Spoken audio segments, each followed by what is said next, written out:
You know what time of the week it is. It's time to light them up, baby. Let's go.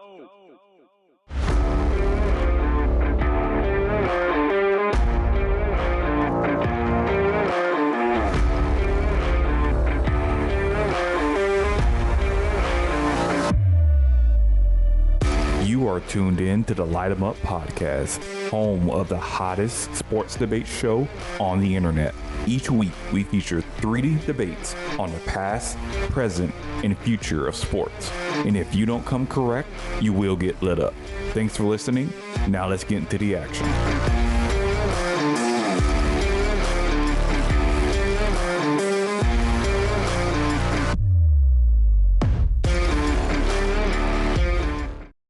Let's get started with our first debate tonight, and it is part of our first round of our best sports movie debate tournament. And we're going to go to the boxing ring for this movie debate. And in the red corner, we're going to have Mr. Patrick Ruch arguing for Rocky 1, making his season 2 debut. Against in the blue corner, we'll have Cap No Cap arguing for Rocky 2. So both Rocky fights are here, and so this should be a good one. These two are going to go toe-to-toe. They're very familiar with each other from their participation in the college basketball tournament here on Colorcast. That's the truth. And the winner of this debate will go on to face Easy Money Nelly, who had Raging Bull in this, which will be next week. So with that being said, Cap No Cap. Actually, no, excuse me. Forgot my own rules from my own show. Pat, you are part of the LEU crew. So that means you get to choose whether you want to start or defer. What is your pick, my friend? I'd like to start. Okay. So with Pat choosing to start, that means that he will make his opening statement first. Cap will make his closing statement to follow. And then in the closing arguments, Cap will make his closing statement first. And Pat will make his closing statement last. So without any further ado. Okay. Ladies and gentlemen, few films have touched the zeitgeist of America ideals such as Rocky. It shows you the every man or every woman being able to succumb to adversity and have their one shot at their dreams and goals and aspirations. Whether they win it or not, there's moral victories in the fact that you went toe-to-toe with giants, you overcame adversity, and you made yourself a well-rounded and better person. In Rocky and Rocky 1, there's a character that we can all identify in Rocky Balboa, that is just not replicatable in any of the subsequent Rockies. He's the underdog, he's the underachiever, and he's the person that is a protagonist of Rocky 1, the best sports movie of all time. Okay. Thank you, Pat, for that opening statement. Cap, you can come off of mute, and your 1 minute opening statement starts now. All right. So, director Sylvester Stallone comes back with the 1979 sequel to the critically acclaimed classic that we all love, and he knocks it out of the park with this adaptation of the working class man getting a second chance at glory. After going the distance against the world champion Apollo Creed, Rocky Balboa has found a small level of fame, especially in his hometown of Philadelphia, where he is a local hero to every little kid. Despite all of that, Rocky is only concerned with starting a family with Adrian to the point that he retires after going the distance. Apollo Creed feels the need to avenge the first fight, even though Rocky didn't defeat him.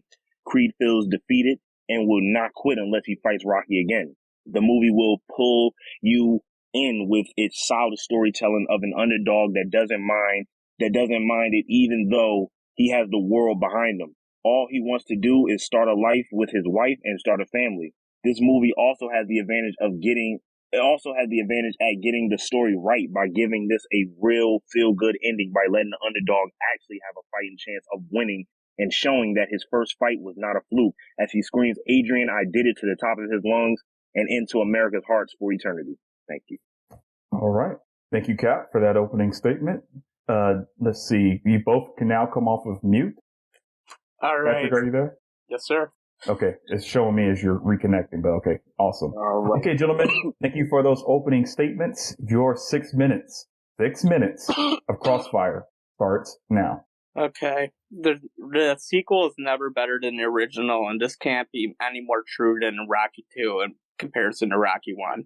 Rocky 1's the greatest sports movie of all time, whereas Rocky 2, you end up having the same exact story just with him winning in the end instead of him losing in the end.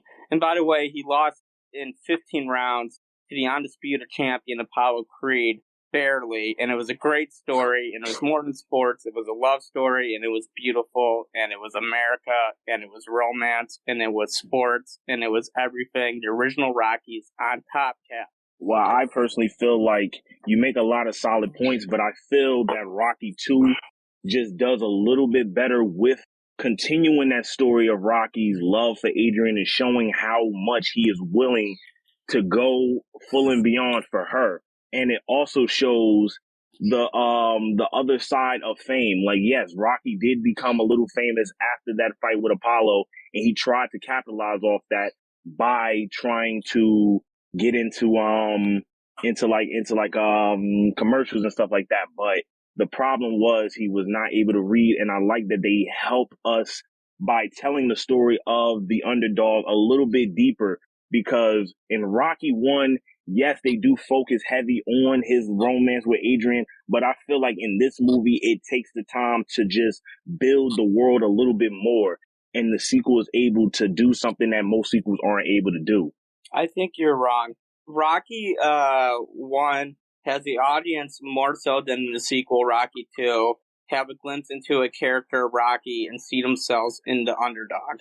Rocky 2 did not need to be made. Rocky, the original, could have successfully made it as a standalone film. Yes, Rocky 2 has Rocky win the fight, but Rocky 2 has a weaker character arc than Rocky had in the first one. It's a more compelling than the first one. He came from nothing. He didn't have the Trans Am. He didn't have the Tiger jacket. He couldn't buy Paulie that nice watch because he was dirt poor, like the everyday salt of the earth 9 to 5 American. And yes, that's correct. But that Rocky 1 in Rocky 2, he still ends up going broke because he buys all of those luxurious things, not knowing where his next dollar was coming from. So you still kind of see Rocky in that same predicament that he was in Rocky 1, just with a little bit of fame. And it tells that story of that 15 minutes of fame and how crucial it is to not take advantage of that. And that's the beauty of Rocky 2. And on top of that, everything that we know about Rocky comes from Rocky 2.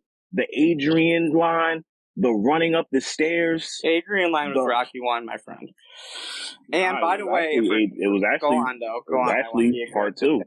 Well, he has an Adrian line in part 1, but the Adrian line that we all know is in part 2 after he wins the world title, because he lets her know that he did it. He didn't let her know that he did it in part 1 because he did not win. And that's another thing. He actually wins. That's what we want to see as an audience. We want to see he won in the first one too because he was a nobody that went 15 rounds of Apollo.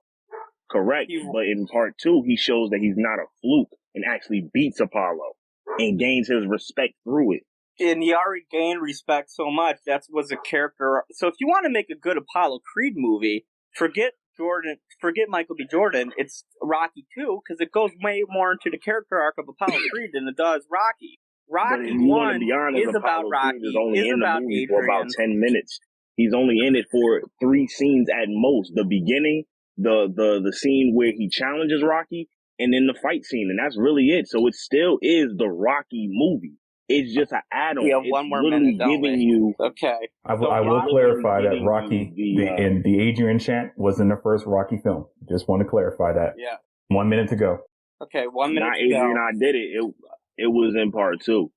And I want to leave you with Because he people was at who are home smarter watching than with me a tear who in the think eye. Rocky was a very great... I'll say this in a bit.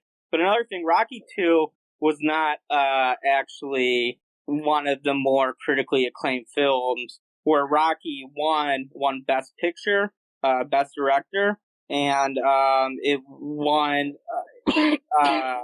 and it was also nominated for many awards. And it also won not just Academy Awards, but it won Golden Globes as well. Rocky cleaned up, but I want to give you some time too to be fair. Go ahead. But I feel like what Rocky 2 was able to do, was show that Rocky 1 was a really good film, but he was also able to come back with a decent film to bring out the franchise. Because if Rocky 2 fails, then you don't get Rocky 3. You don't get Rocky 4. You might not even get Creed. Rocky probably doesn't even become the household name because in part 1, nobody really knew about it. You had to hear about it from somebody else. And then when Rocky 2 came out, everybody already knew what it was. So they came back and seen it again. Because the first right. one was and so good. I'm going to have to stop it there, gentlemen. I'm going to stop it there. Great crossfire. Cap, your 1 minute closing statement starts now. All right. So, in my closing statement, I'm here to tell you that Rocky 2 is not only the greatest movie in the original franchise, but it's the greatest sports movie of all time. From the starting credits and the first fight that ended in the first movie all the way to the final bout at the end, this is your typical Cinderella story about an underdog who gets a second chance at greatness after everyone told him he couldn't do it. And I personally feel like this movie teaches you a few lessons. The first lesson is why budgeting and having a team behind you is important, because if Rocky doesn't go back to boxing, that he would have ended up going broke. The movie also teaches you about never giving up on your dreams. We all felt like winners once Rocky finally defeated Apollo and was able to share his love with Adrian in front of the world as he becomes a household name and the world champion. 1979's Rocky 2 is the greatest sports movie of all time. No doubt about it. All right. Thank you, Cap. Pat, you can come off of mute. Your 1 minute closing statement starts now. Rocky won. Rocky getting the first hit in Creed against Apollo Creed and Rocky 1 is electric, and this is the best sports movie of all time. Rocky is a film that not only impressed the sports fan, but impressed the cultural critics. As I alluded to earlier, winning Best Film Editing in 1977, winning Best Picture, and winning Best Director at the Academy Awards. Rocky is something that he says, I don't want to be ad hominem. So, as some people would say, Rocky 2 has... 15 seconds. If there was no Rocky 1, there would be no other Rocky. Rocky is a winner in Rocky 1 because he shows that the little guy can make it in America. All right, and that is time. Thank you both. I'm going to go ahead and drop the voting links here in the chat and open the poll now. All right, voting is now open. And let's see how this one plays out. Let me start my timer. That was great, Patrick. I appreciate you, man. Oh, yeah, absolutely. I'm so glad I'm debating against you. I'm so glad I'm not, scorched earth and it's, peaceful. You know what I mean? Because, debating's an art. And we were able to communicate and exchange ideas, and hopefully the audience gains some new perspective about both films, and they see both of them. Absolutely. Watch both films, because both of them are great. Rocky I couldn't agree more. I like Rocky 3, though. For some reason, it's like a personal favorite. Because it's so much happens. A minute and a half into vote, 30 seconds into voting, and it's 50-50. Up now it's 55-44 in favor of Pat. 9 votes in.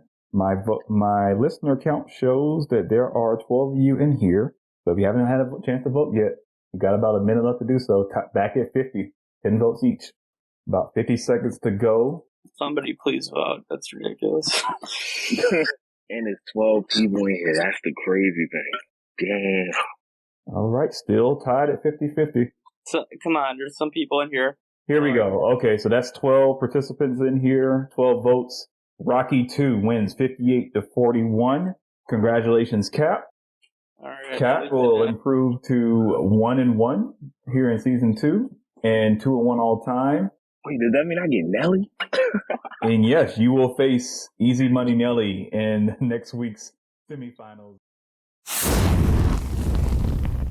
Hey guys, it's Lily Schumacher. When I'm not debating, you can find me hosting Pitches Be Crazy every Thursday night at 8:15 p.m. Eastern Time, and co-hosting Bat Flips and Chill with John Ball every Tuesday at 9 p.m. Eastern, live on Colorcast. Thank you so much for listening to Light 'em Up. Now, let's get back to the action. We're going to get set up for our second debate, which will also be a movie debate. But this time, this will take place on the baseball diamond, as we have Roman Furch, who's 0-3 in season 2, 1-6 on all time, arguing for Major League, against Blake, who's 0-1 in season 2 and 4-4 all time with his pick of the Sandlot. So let's get both of these two in here. Invite Blake as the speaker, and I see Roman as requested. All right. Get him a moment to get set up here. Hola. Hey, what's good, yo? Hola, ¿cómo estás? Estoy bien. Yeah, sí, okay. All right, I'm going to not butcher any more Spanish the rest of this evening, gentlemen. Thank you for joining us here for our second debate of the evening, as we, again, we're going to have Roman with Major League and Blake with the Sandlot. Yes, sir. Blake, you're part of the Light 'em Up crew. So, sir, you had the choice to whether you want to defer or start. What do you choose? I'm gonna start us off. You're going to start us off? Okay. All right. So, with Blake starting, that means he'll have the first opening statement and the last closing statement. So, with that being said, Blake, your 1 minute opening statement starts now. All right. So The Sandlot is a coming-of-age masterpiece that can be watched once or twice every year and still give the viewer feelings of nostalgic warmth every single time you watch it. I want everyone listening right now to close your eyes. Think back to when you were 7, 8, 9, young kid, summer vacation. You got nothing to do but play sports with a group of friends. No worries on your mind at all. That's a feeling that's hard to obtain in the adult life, but it's something that you can reobtain while watching The Sandlot. What separates The Sandlot from Major League, and I think this is going to be the key part of the debate, is that The Sandlot is relatable. Like I said, everyone has memories of being young and having no worries and playing sports with friends, but you also see the main storyline with Smalls, the new kid in town, who doesn't really have an inherent love for baseball, but he's doing it to build a better relationship with his dad and get friends in the neighborhood. And I think that's a great story that we got to see. 15 seconds. All right. Yeah. So I guess just my final point in my opening statement is that while Major League is a really good movie, it's really funny. I've watched it a few times. It doesn't really have that rewatchability. It doesn't have that cultural impact. And honestly, it's just not that relatable. As a fan, as a sports participant, can't really relate to Major League. And that'll be that. All right. Thank you, Blake. Roman, you can come off of mute, and your 1 minute opening statement starts when you start. All right. So, what do we all like in a sports movie? We like beating adversity. We like comedy. We like having someone who's not good become good. What does Major League have? All of that. They have all of that, even more. They have heartbreak, and they have suspense, and they have a happy ending where they beat the Yankees because everyone hates the Yankees. They even have one of the best actors in a movie for any sports movie, even Bob Uecker. Everyone loves Bob Uecker in the sports world. Anyone who's a baseball fan, anyone just in general, they all love Bob Uecker. The thing is, this movie is a lot better than any type thing that can be with the Sandlot. The Sandlot has very many issues. The comedy is bland and old. Most of the stuff was relatable if you were 9, not now. And a lot of the people who were acting in that movie did not do much of anything actor because it wasn't a great movie and they weren't great actors. And it was just, people only liked it because they were children. And right on time, as Roman finishes up that opening statement. Thank you, gentlemen. You may both come off of mute, and your 6 minutes of Crossfire starts now. Let me ask you a question, Roman. Yes. How can Sandlot be a worse movie when it made $4 more million than Major League did all time? It doesn't matter if you make more money. You can make less money in another movie and be a better movie. Also, sure. Can I just say something? I understand it might be a good movie to you. The worst part of that entire movie was when they went on that tilt-a-whirl. Nobody likes watching that scene in the movie. No one likes seeing the kids like having chewing tobacco for the first time. That's a baseball staple. You have to have chewing tobacco. That's where everyone had their first chew. That was relatable. That's for the movie. They were celebrating the big win against the rival team. There's so many other things you can use other than chewing tobacco. Also, in that movie, it's a dog. The antagonist is a Hercules? dog.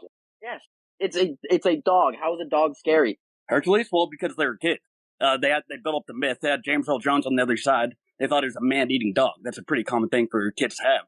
And then the big resolution in the movie is that they befriended the dog, and that the dog gave him a collection of baseballs, and they became friends with James Earl Jones, which had a great resolution. What happened to Major League? They got to the playoffs. The win against the Yankees was to get to the playoffs. Their antagonist was their owner. That was a soft beat the Yankees. Owner. Who cares? It was on a stolen home base. You also have some of the greatest characters. You have Wild Thing. The greatest characters, bro. Who's the main character? Who's the protagonist of Major League? Wild Thing's not that great of a character. He has an affair with his teammate's wife. That's who we're cheering for? Okay, I understand that, but also, who is the antagonist, or who's the protagonist of The Sandlot? Oh, that's Smalls. It's the main character. He's the narrator, too. Okay, Yeah, who are the other kids in the movie? Hamilton Porter, Benny the Jet Rodriguez. Benny the Jet Rodriguez had one of the greatest chase scenes of all time when he retrieved the ball. He is not that fast. Is he really as fast? Who cares about his speed? We're going to compare his speed to like the that's literally what they call pretender or Major League. That's why Who they cares call about the Jet. that? These are the protagonists. They just lied about his name. He's not the Jet because he's not that fast. Also, that movie, a lot of the guys in that movie, they really only liked them because they were bad at baseball. Most of them were not that great at baseball. That's why they got pulled up on by the kids who actually played baseball. Do you know what Major League's about? I have watched it. It's about like being one of the worst teams. Those kids were. It's being one of the worst. The game was about overcoming adversity and becoming a good team. They didn't really overcome adversity. They did overcome adversity.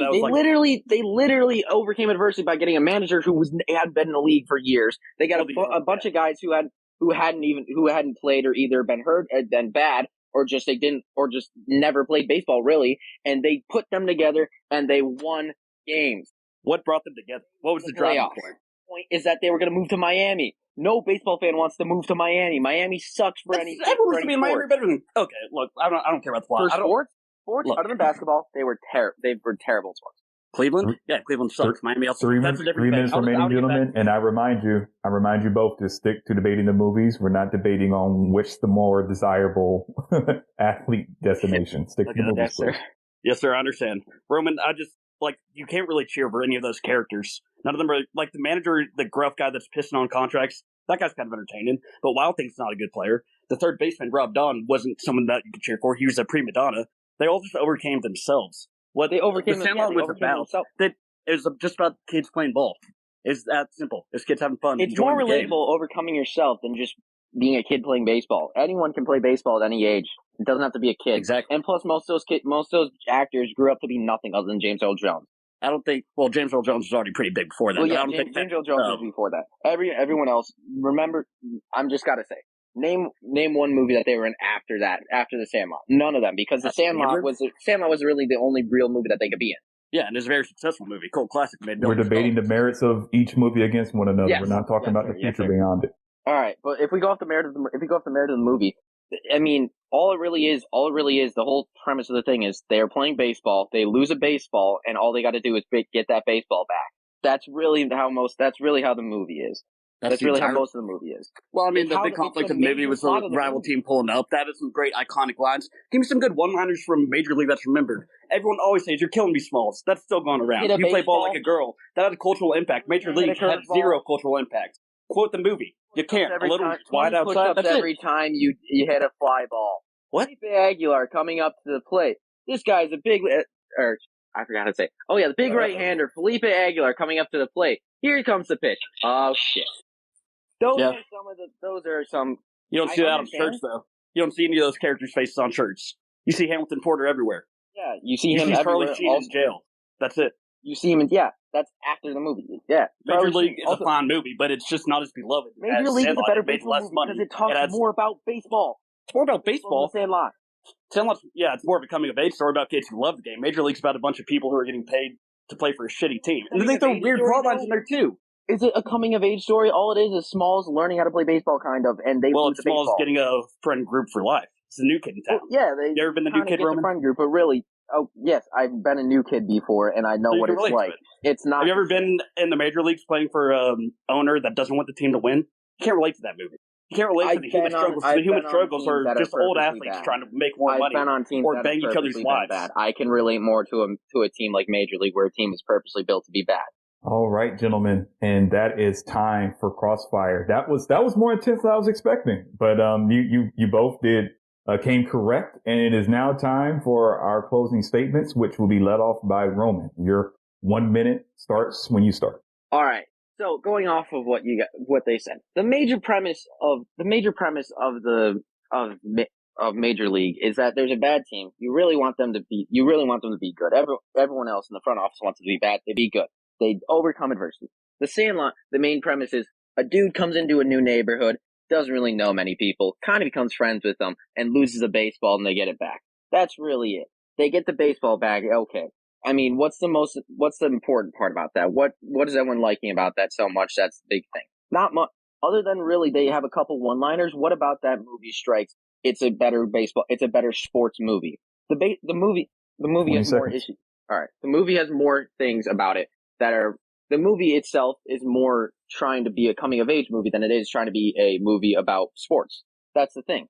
That movie, more about it is just trying to have Smalls trying to integrate with that new group of people instead of actually being a baseball movie. Most of it isn't even them playing baseball. All right, and right on time.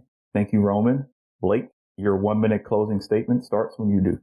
The only part of that movie that's not really about baseball is the pool scene, which is iconic. You got Squints getting the little lip action from the lifeguard. Got the whole team band. That's a great scene. But yeah, they have little breaks in between where they show the guys becoming friends. The breaks in Major League that get away from the game. Major League has some good action baseball shots, but it's just conflict by Jake the catcher had bad knees and he wants to get back with his ex who's engaged, or Charlie Sheen's banging the third baseman's wife.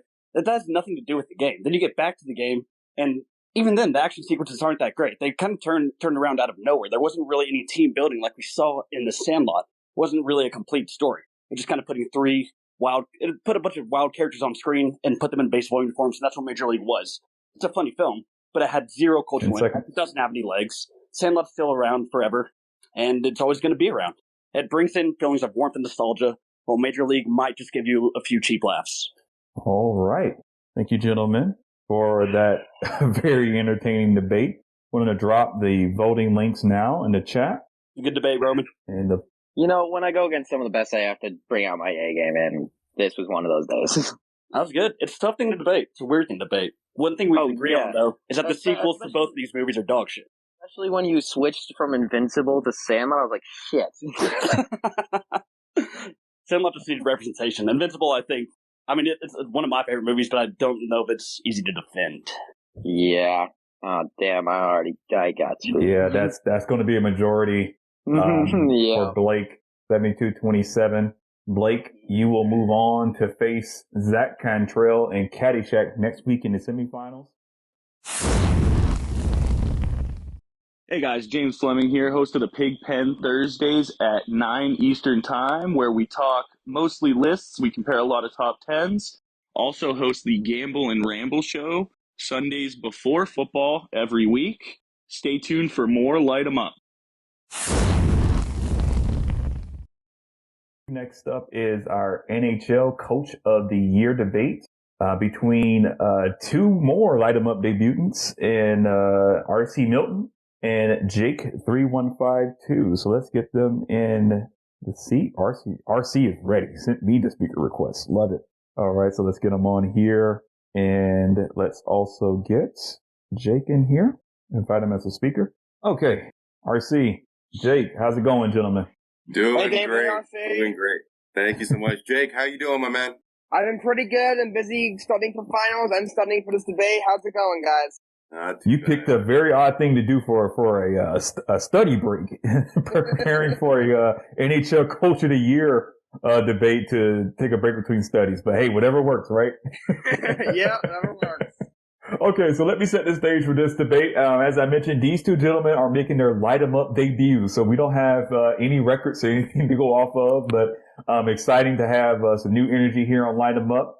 RC is going to be debating on behalf of Andrew Brunette of the Florida Panthers, which I believe just locked up the Eastern Conference, or the best overall record. That's in the East. Okay. Yep.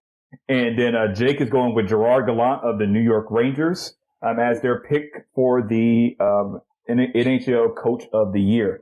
Now, given that we don't have any records to go off of, we're just going to go the old school route of whose name comes first.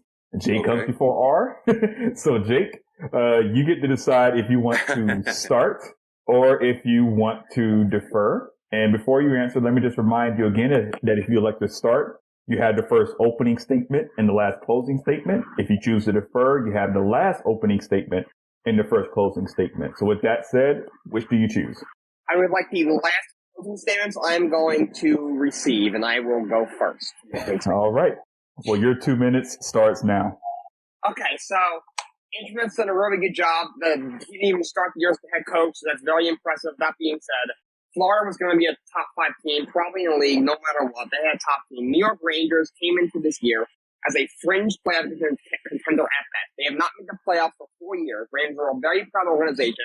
They play in Madison Square Garden. They haven't made the playoffs in 4 years in a row. That's honestly embarrassing. It hasn't been good, and I'm fine with it, but that's embarrassing. You gotta get to the playoffs if you play Madison Square Garden. This is a team that last year did not make the playoffs. Were very, very, very average at best, and they are one of the youngest teams in the league, if not the youngest team in the league. In the offseason, they traded away one of their best players in Pavel Buchnevich, a team that was not very good last year. Lost one of their best players, Pavel Buchnevich. In return, got Sammy Blais, a fourth liner who's only 23 years old, 23 or 24 years old, and missed most of the year with a torn ACL, and the draft pick. The other guys they picked up, Ryan Reeves, career fourth liner, deaf piece, guy who's only did a fight. He has like 8 points this year. Patrick Nemeth, deaf defense. Barclay Goodrow, third line wing. Dryden Hunt, deaf forward. And they re-signed Greg McKegg, a career journeyman who had a grand total of 5 points last year. You cannot tell me that the New York Rangers improved based on what they did in the offense on paper from last year to this year. In fact, on paper, they probably should have gotten worse. And they went from a fringe playoff contender, and they've already clinched home ice in the first round of the playoff. They are a top 4 team in the Eastern Conference, at least a top 7 team in the NHL. Right? And it is a lot for the Gerard Gallant. He has come in here. He has changed the culture. He has let the kids play. He has, he set the most perfect lineups. He's given Shishorka, their goalie, a rest when he needed to. He's trusted his deaf guys to put him in the lineup when he needs to. He sets the right lineups every single game, and he's the reason why the New York Rangers are going to the playoffs and to make a really great run. And all due respect to Andrew Brunette, he is not the reason the Panthers might win the Stanley Cup. All right. All right. Thank you, Jake. RC, before I bring you in here, Jake, it did sound like you were just a tad bit away from your mic. You sound a little faint, so perhaps when we get to Crossfire, maybe you can adjust that. But thank you for your opening statement. RC, your 2-minute opening statement starts now. So, ladies and gentlemen, there is some excitement in South Beach, and it has nothing to do with the hard court or the gridiron. I am talking about the National Hockey League and the Florida Panthers. This is a franchise that had started their history getting to the Cup final in their 3rd year of existence, but have not won a playoff series since that same Stanley Cup run 26 years ago. Last year, the Cats made it to second in the Atlantic. They did start 7-0, but turfed now disgraced head coach Joe Quenneville after he resigned when word came out of the deplorable Chris Beach sex assault case. Enter Quenneville's replacement, who after a 2-5 start in his first 7 games, has ran it since. 50 wins, 15 losses, 6 overtime losses. His name is Andrew Brunette. As we speak, Florida is on a delicious 13-game winning streak. They are 8 points clear of second place in the Eastern Conference, 4 points ahead of the Colorado Avalanche for the President's Trophy as a best regular season in the league. They are in every position to dominate. And the fact is that you had the verified and a great head coach in Joel Quenneville with 3 cup wins, and everything had been set with this particular coaching mindset. Imagine if you were Alexander Barkov or Jonathan Huberdeau, who were so geared to be on Quenneville's team and had their entire season railroaded because of this case and the speculation that came with it. But they managed to persevere, and the fact is that Andrew Brunette is the reason why. Your 2021-22 winner of the Jack Adams Award for Coach of the Year from the Florida Panthers is Andrew Brunette. I concede my time. All right, gentlemen. Thank you for those strong opening statements. You both come off of mute, and your 10 minutes of Crossfire starts now. Light them up. All right, so you know what? That's right. Let's let this party up. Okay. That's a lot of very good points. All right, come on, Jake. Let's go, man. It's not easy as being an interim head coach. It is not. It's I would not want to be an interim head coach. That's basically Andrew Brunette's making it easy.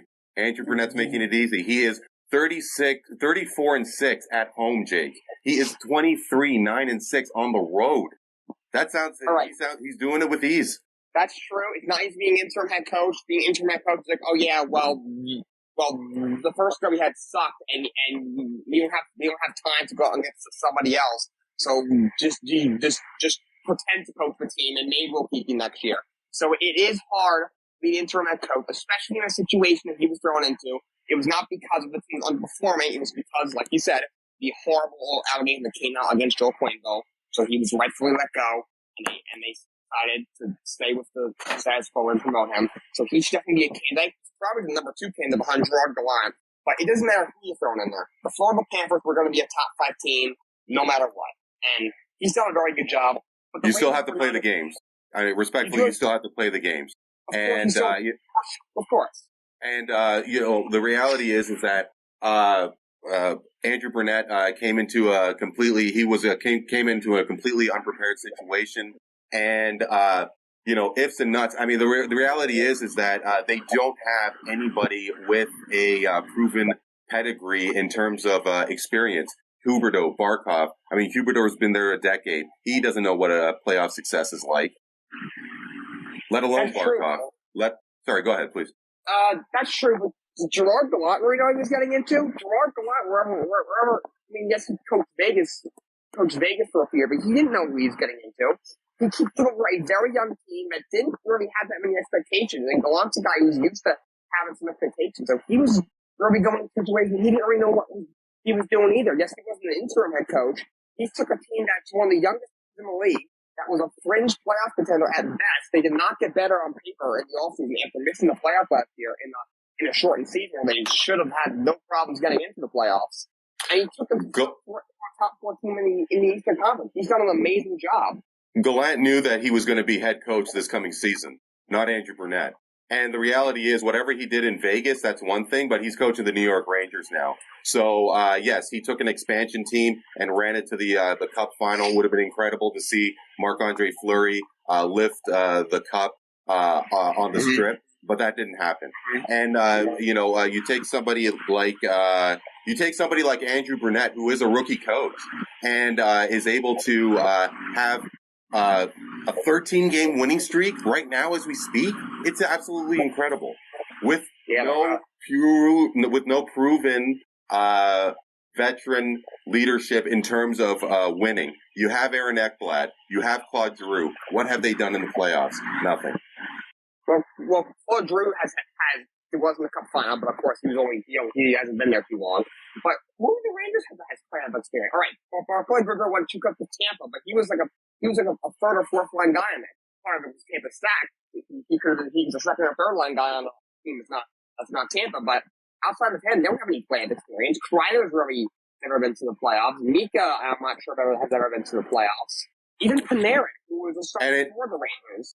And the difference is that Florida is 12 points clear of the Rangers. So, if you were voting for Coach of the Year, given the Chris Beach saga that involved the Florida Panthers, and with all things considered, why would you vote for a team that is that close to winning the President's Trophy? And why would you vote for a coach that is 12 points minus the Florida Panthers and Andrew Brunette? You would vote for him because because if you could throw any coach in there and Florida would still be probably just as good, 118 points. That is speculation at best. That is speculation at best. Gentlemen, I'm gonna come in here for a second at about the 5-minute mark. Jake, a couple of people are pinging me saying you still sound a little faint or a little distant from your mic. Not sure if you can do anything on your end, but just want to give you that heads up. But about 5 minutes remaining here, gentlemen. Let me try taking out my AirPods, man. Maybe that'll help. I'll pause the timer here for a second. All right. Sounds good. How's that sound? Yeah, sounds good. Okay. I do hear a bit of like background noise, like a fan or something.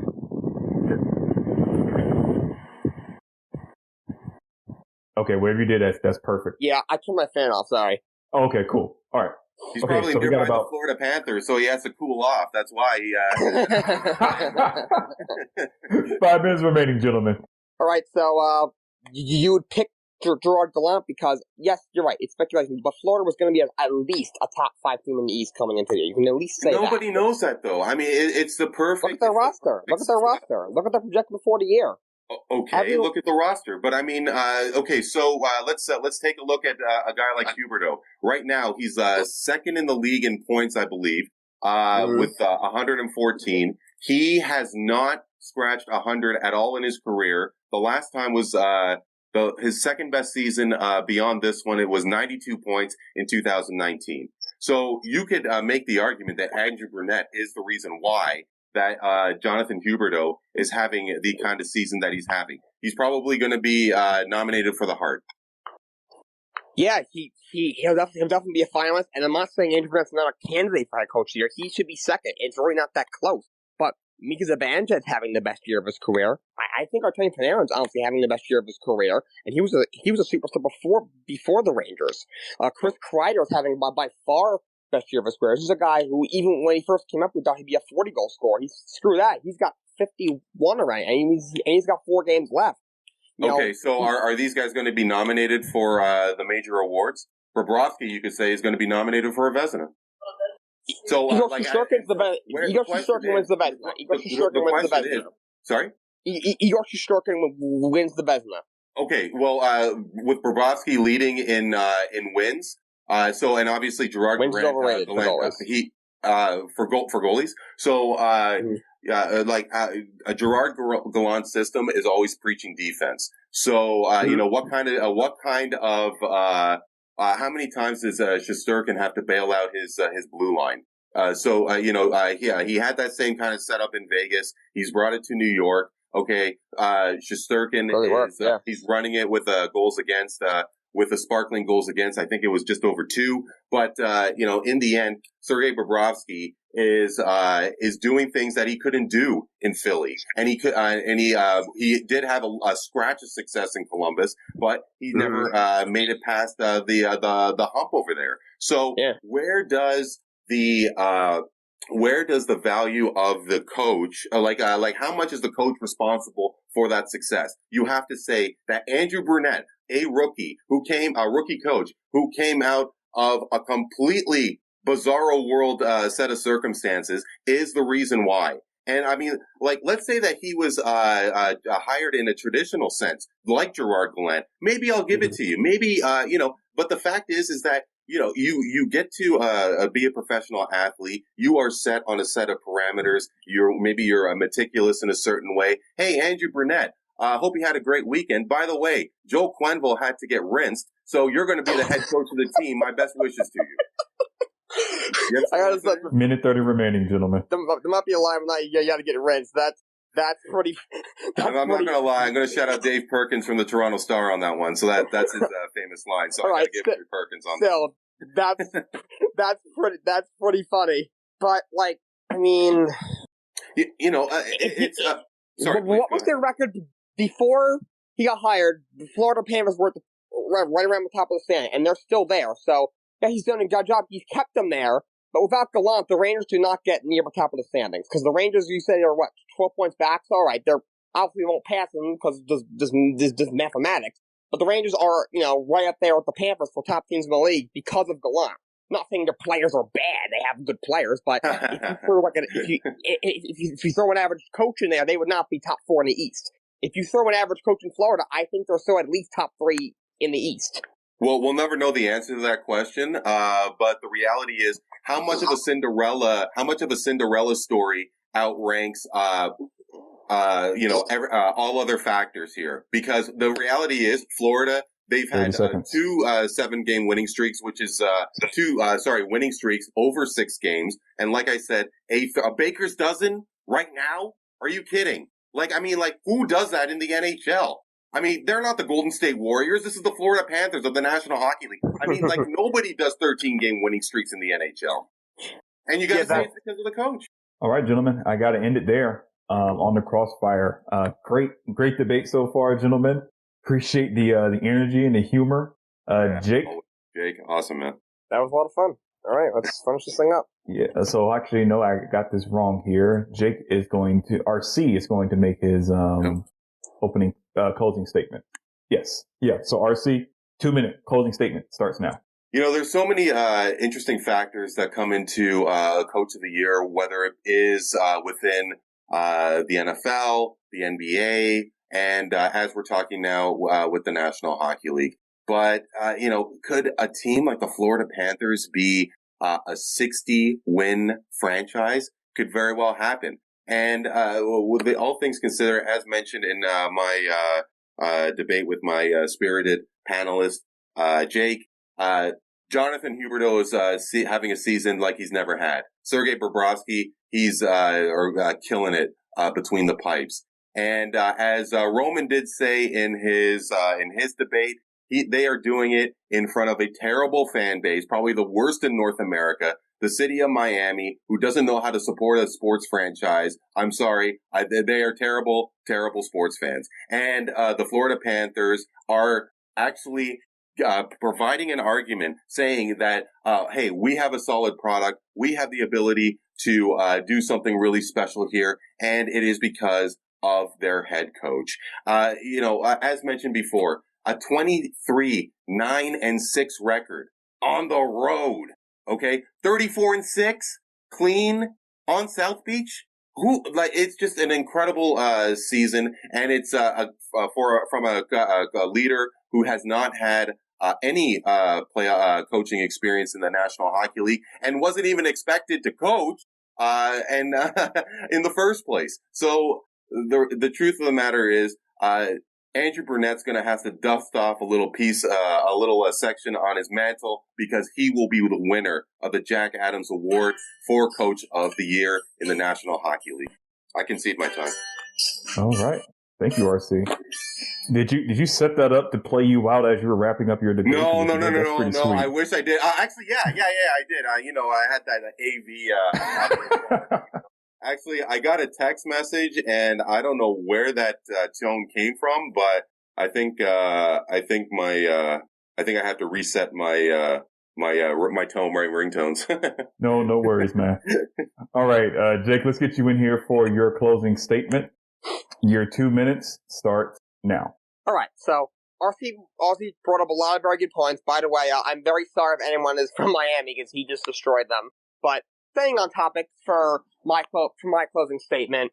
All right, yes, it's hard being an interim coach and going in, but you could have brought anybody in there and they would have still been basically the same thing. Maybe 3 or 4 points less, but 3 or 4 points is not a lot. Gerard Gallant took a really young team that was a bad team last year and got worse in the offseason. Like I said, they got rid of probably one of their 3 best players in Pavel Buchnevich in the offseason and brought in a bunch of deaf guys and maybe a draft pick or 2 in that trade.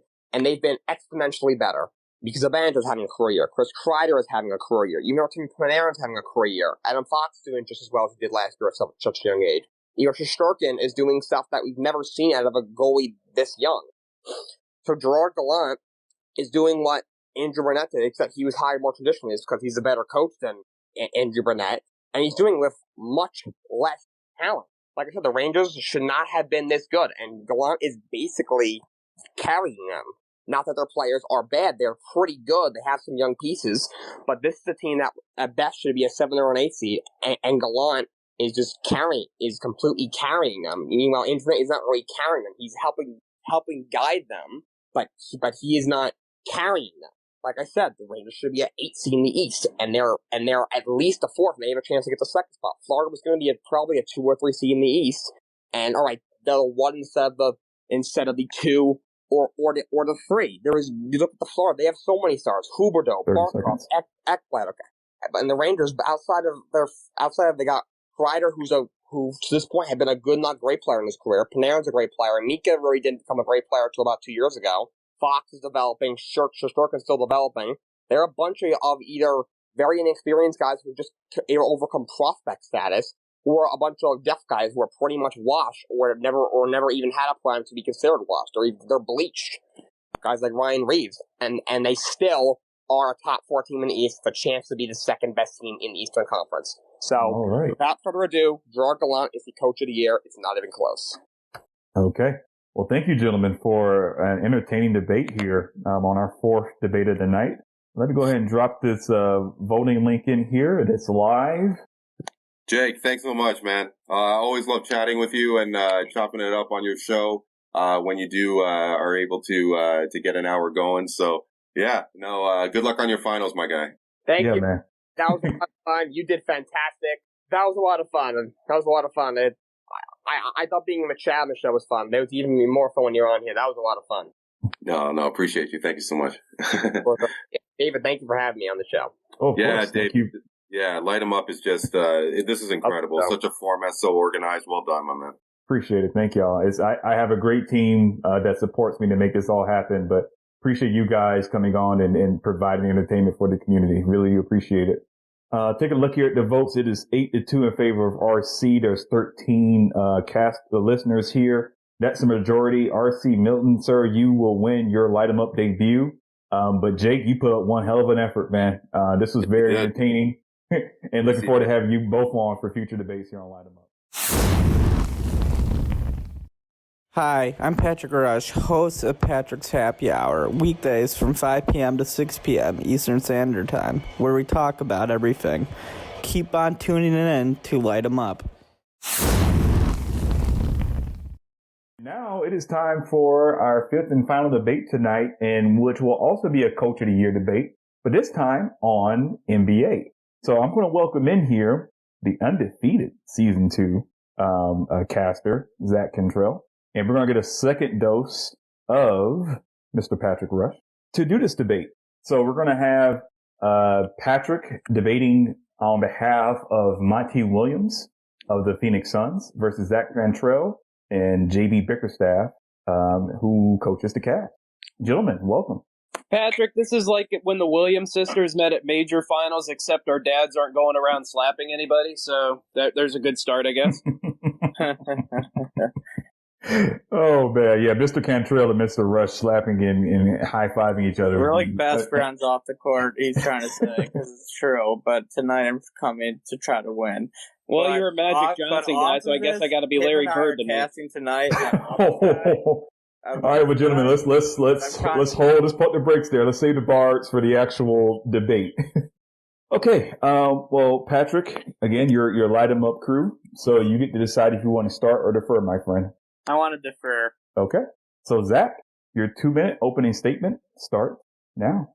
All right. So, I know this is a regular season award, and in the regular season, Monty Williams has arguably been the best coach in the NBA the last 2 years. I'll give you that. But coming into this year, when you brought up the phrase dumpster fire when it comes to the NBA, there should have been a picture of the Cleveland Cavaliers franchise because their history outside of LeBron is drier than the desert that the Suns call home. When it comes down to the 2021-2022 NBA regular season only, JB Bickerstaff did a more impressive job. We can see what the Cavs are now. A young team with a guy who should have been Rookie of the Year in Evan Mobley, a young stud who's about to take over this lead in Darius Garland, solid role players like Gerard, and even old-ass Kevin Love stepped up. But before Bickerstaff got there, the Cavs were one of the worst defensive teams in the NBA, and with Isaac Okoro on the perimeter and Mobley and Allen anchoring the paint, the Cavs rose to third in defensive efficiency and they're top 5 in every defensive metric possible. My Cleveland Cavaliers, yes, I'm a little biased here, we won a grand total of 22 games last year, and we had the lowest projected win total in Vegas coming into the season, 26.5. They won 27 games by the middle of January. They beat all the top powers in the East, Milwaukee, Brooklyn, Boston, you name them. And that even applies out west. They beat Golden State. They beat the Jazz. They beat all the good teams in the NBA. And if not for the injuries to Ricky Rubio, Gerard Allen, and Garland, they would have been a top 4 seed in the Eastern Conference. Monty Williams is a great coach, but he's got CP3, Devin Booker, and DeAndre Ayton, and he just took them to the finals last year. Coach of the Year can go to a guy who's expected to be great, but to me, JB Bickerstaff did more with less than any coach in the NBA, and that's why he should be Coach of the Year. Before he said he didn't make the playoffs, Larry Brown won Coach of the Year with the Clippers going 500, and the Cavs without LeBron, as I've said, they have as many highlights throughout their history as Ben Simmons has made shots outside of 5 feet in his entire career. There's real hope in Cleveland for the first time without LeBron, maybe ever, because JB Bickerstaff did an incredible job with this squad. I concede the rest of my time. Patrick, let's hear it. All right. Thank you, Zach. Pat, you can come off of mute, and your 2 minutes will start when you start, my friend. Okay, ladies and gentlemen, don't believe in that Northeastern Ohio propaganda. Monty Williams is the Coach of the Year, and I want you to think about this definitively. Think about this as a battle between, you're a voter right now, and you're voting for Coach of the Year when you vote for the two of us. And I want you to take into consideration the end result. The end result with Monty Williams is one of the best road records in NBA history. The end result with Monty Williams is the best record in the league. They face injuries too, like any team. They had to go through adversity too. like any team. But they got the job done, and Monty Williams has been a fantastic coach, and his peers recognize it. They recognize it as he's been, for the second year in a row, the coach of the year by the Coaches Association, which recognizes excellence during the regular season, and as my sparring mate recognized, this is a regular season award. To give it to J.B. Bickerstaff is a slap of the award to this award, to the dignity of the NBA, and to this debate. Taylor Jenkins would have been a better choice. But no, don't disrespect Monty Williams. He's the coach of the year. 30 seconds. He didn't get it last year, but kind of like Rocky 2, he's going to get it this year and be the coach of the year. Give it up to my boy, Monty Williams. Holler at your boy, Monty Williams. A callback to a debate you lost earlier today. Bold move, Patrick. Yeah, I know, but you're going to lose this one, so I'm going to try to get you acquainted. So let's do All right, well, let me go ahead and let you guys loose. 10 minutes of Crossfire starts now. Light them up. All right, I'm going to light them up. Let's go. So J.B. Bickerstaff, you talk about Monty Williams had to deal with injuries, but J.B. Bickerstaff did more with less than any coach in the NBA this year. Monty Williams has a coach on the floor in Chris Paul. Chris Paul runs things as much as LeBron James ran the Cavs, the Heat, the Lakers, you name it. Chris Paul has just as much impact on the Phoenix Suns as any player in the league. Devin Booker is a 30-point scorer. They didn't achieve anything, Zach. I'm sorry. Well, to be fair, I had to pick this debate before we made the lack of the playoff. Anything, Zachary. All right, so welcome to the mud. This isn't the pig pen, but we're going to get a little bit muddy in this pitch. Well, I'm not wearing white. I learned my lesson from last week. First of all, best road record in the league. Best road record in the league. Something that he wasn't able to achieve with like a most improved player of the year candidate in Garland, or as my friend Immaculate Takes calls him, Nefarious Darius, or a Rookie of the Year candidate, second place, and Evan Mobley. Why is Darius Garland great? Because J.B. Bickerstaff, instead of corralling Darius Garland like a lot of great coaches, he'll put up with turnovers because he knows that he can drop 22 and 9, which was his average this year. And that says something about a coach that doesn't try to just simply corral a guy and restrict what he does. He allows Darius Garland to be what Darius Garland is. A loser that doesn't make the playoffs. You're right. Done. But meanwhile, Monty Williams. We won 22 games last year. There was no expectation for the playoffs this year. Yeah, because they suck. And he led a bad product. And Monty Williams. They won 43 games this year with a shitty team. That's pretty good to me. Record overall at 56-14, Zachary. Let's see here. He's recognized by his coaching peers in the NBCA Coach of the Year award for the 2021-2022 season. Well, apparently not, because they gave the award to Tom Thibodeau last year, and he was bounced early in the playoffs too. He was. It doesn't matter. It's about this season. It's not about Tom Thibodeau. Tom Thibodeau actually made the playoffs, something that J.D. Bickerstaff hasn't ever done. Yeah, because the refs rigged that game against the Atlanta Hawks. We cast that game that night. We all know it was whataboutism. And that's something that's not one of the best practices for this debate show. Come on, come into the ring and let's have a fight that you're going to lose. Let's go. All right. Unless the crowd votes that I lose, but if they do, I just want you to think that you're voting for somebody that... Pat, let me adjudicate if he's adhering to the best practices. Pat, let me adjudicate. I'm the moderator here. Just focus on debating. Light them up. Let's go. All right, NBCA. Okay, so the Suns showed their dominance by going on an 18-game winning streak. He showed his dominance in the Western Division by winning the NBA's Pacific Division, whereas the Cavaliers finished third in the NBA's Central Division. Yeah, but you forgot to pay attention to the fact that Ricky Rubio missed games. You forgot that Jared Allen missed half the season. You forget that Darius Garland was all banged up toward the end of the year. They were on pace to be a top 4 seed minimum in the Eastern Conference. They were half game out of first place in January, and injuries happened. And that it didn't just happen to one guy. When it comes to the Suns, Chris Paul was hurt. I give you that. They were 11-4 without him. That's fine. But the Cavaliers got half their roster, half their talented players out with injuries. Wait. Like, rewind the record. 11-4 without Chris Paul is fantastic. Because he's got Devin Booker. It's not, the Pacific Divisions, and here's something about the Suns, Zach. The Suns were the best team in the league all year round. And that's a fact. They went to the finals last year. They should be the best team in the league year-round. Well, they should be among the top 3. Finals, but it's not about this year. It's a regular season award, and by every metric, Monty Williams led a better squad and was a better coach and even recognized as a better coach with the NBCA. You're differentiating best squad versus better coaching job. No, he's a better coach. Let me throw something out here to spice this debate up a little bit more. Does it mean more if a coach is leading a team that has already had significant success and is persisting it versus a coach that has taken a team that had low expectations and exceeds them? I think it's taken a team full of lower expectations. When you look at this Cavs team, they increased their winning percentage by 20% this year, over 20%, more than any franchise in the NBA this year. And it takes a lot more to take a bad team and make them competitive versus taking a team that went to the finals last year. Overall, Zach, and I'm sick of this shit. This is the reason why good coaches didn't win last year, and they gave it to Tom old ass Thibodeau. This isn't about who has the better team. That would be the same thing. And you know who's actually a candidate for this award? Let me tell you, there's 3 people. None of them are JB Bickerstaff by the fucking media and the people who are pundits because he's not that kind of a coach. 5 minutes remaining, and hold on a second, gentlemen. Let me pause you there for a second. So we're asking the media to be smart here. Okay, I'm using my mute function for the first time. Gentlemen, hold on a second. I got a response to my question from Zach. Pat, what's your answer to my question about what means more and why? What means more is more team success. By that, more winning. So you agree with the part of my statement where I said the sustaining continued success, as Monty Williams did, obviously. You're saying that means more, should mean more, versus taking a team that has lower expectations, correct? Yeah, yes. Absolutely. Okay, I just want the audience to get that answer from you before we continue. I want them to get that, but I want them to get that lower expectations. The people of Northeast Ohio deserve more than failing to make the playoffs and the play-in that they should have. So we're just going to give the Coach of the Year award every year to Phil Jackson because he took Michael Jordan, Kobe Phil Bryant, Jackson at least won it once, and if this world is keep it between these two coaches, gentlemen. Keep it between these two coaches. I'm trying to, but he's the one that's trying to go into weeds because this is a bad argument against Monty. Let me moderate.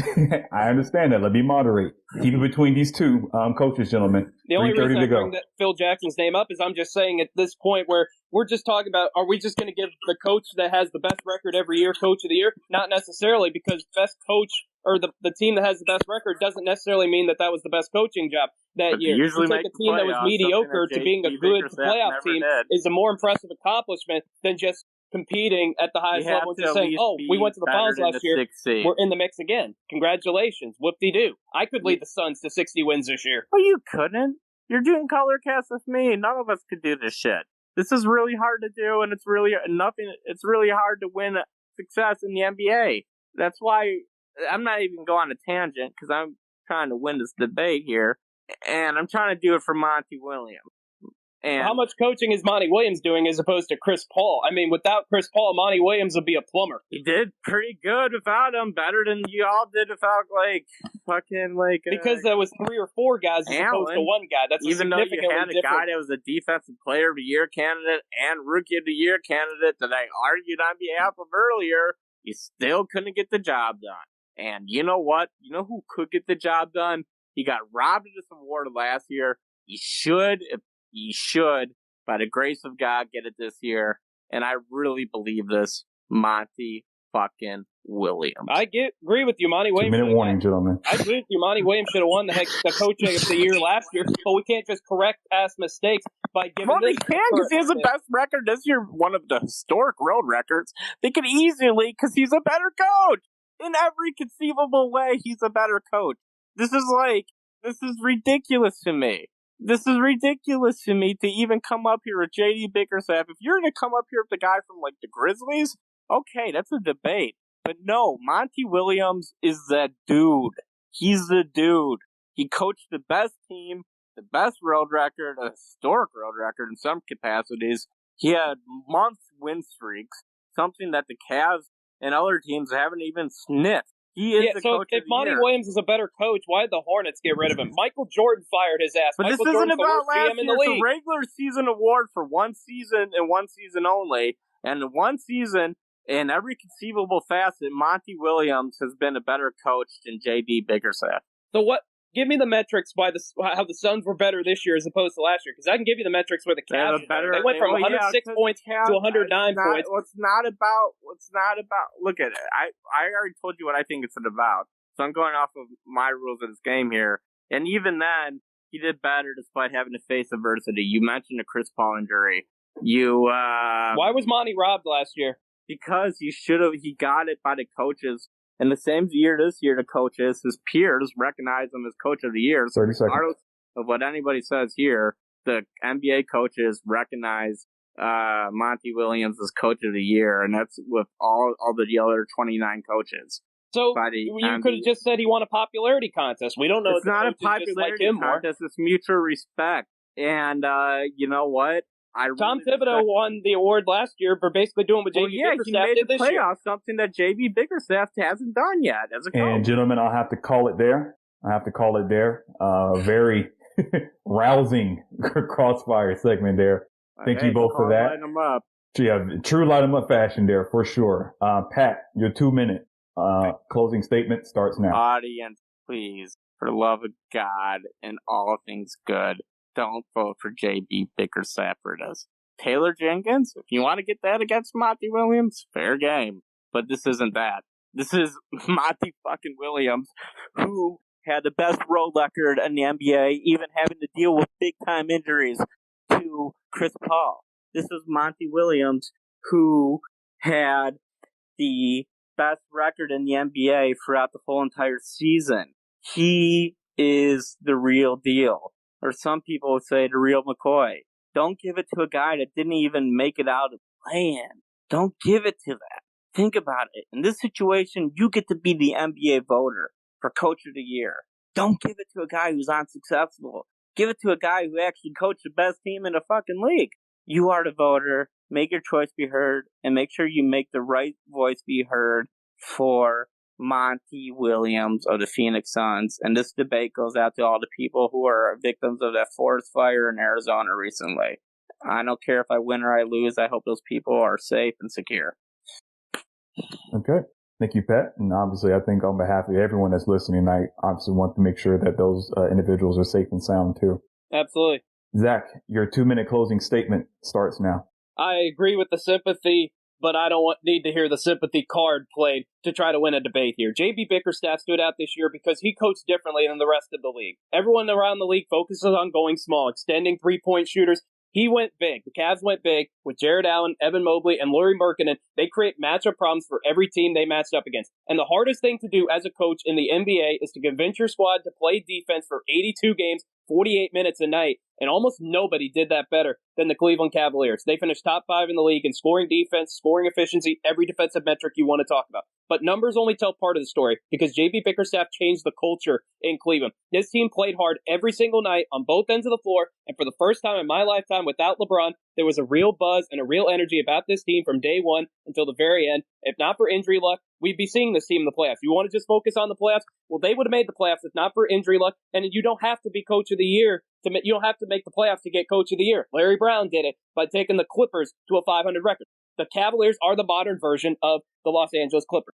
JB Bickerstaff gave Darius Garland the freedom to make mistakes, and while other coaches are so scared of having their guys make mistakes, they go the other way and hinder their star's ability to play to his natural capability. Every member of the Cleveland Cavaliers had a better season in 2022 than they did in 2021, and no longer are the Cavs a franchise who had just LeBron James and are back to being mediocre. The culture is completely different. Evan Mobley and Darius Garland are stars in the making. The Cavs are going to be a team to watch for years to come. It's more impressive than Monty Williams just continuing the success that he had last year. Getting a team to the finals is great, but every year the coach of the year doesn't just go to the team with the best record. When you go to work every year, do you give employee of the month to the guy who was there for 20 years and had the elongated period of success? Not all the time. You give it to the guy who had the best month. JB Bickerstaff had a better 2022 season than Monty Williams, and he did a better coaching job than any Cavs coach in my lifetime other than Tyronn Lue winning the finals in 2016.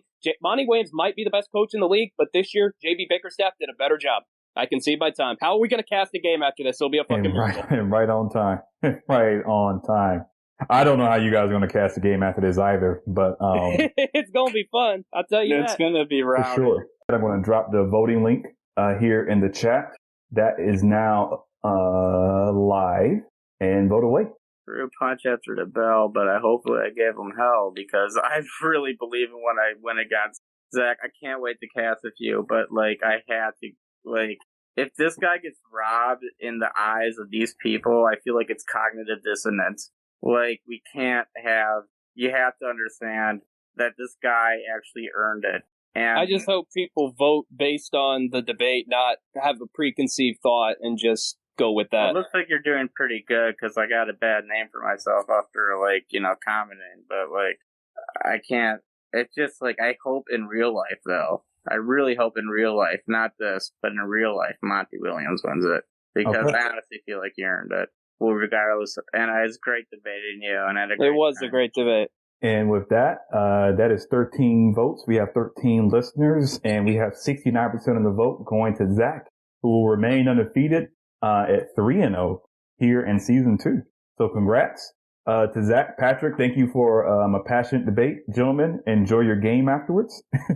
And for those of you that aren't, that want to take a moment to kind of take a deep breath, relax, unwind, please feel free to join my friends Easy Money Nelly and Stone Sports on Cool 'em Down immediately afterwards. I'm live with David. Thank you for listening to episode 18 of Light 'em Up, and we'll see you here next Sunday for another episode. Take care.